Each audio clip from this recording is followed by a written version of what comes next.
Welcome to Not Milk Never Milk. Subscribe if you're lactose intolerant. You start by picking a reputable VPN.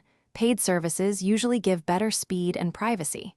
Create your account, install the app, and enable the kill switch so traffic stops if the VPN drops.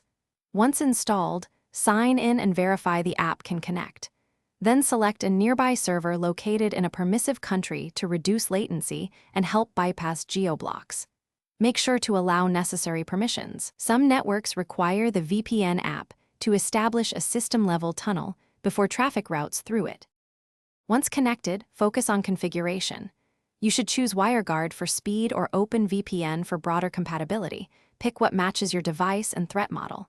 Enable DNS leak protection, and if available, use the provider's private DNS to avoid revealing queries. Use split tunneling when you only need certain apps to go through the VPN, which preserves local bandwidth.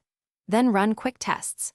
Ping the site, perform a DNS leak check, and attempt to load the blocked page to confirm routing and resolution are correct.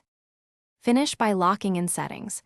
Keep the VPN app updated and set it to start on boot so you stay protected.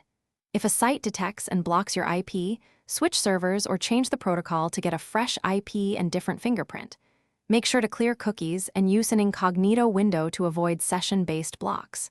If access still fails, verify DNS settings and run another leak test. One troubleshooting tip: if speeds drop, try a closer server and toggle the protocol. That often resolves latency or handshake issues. Thanks for watching. If this was helpful, leave a like and consider subscribing. See you next time.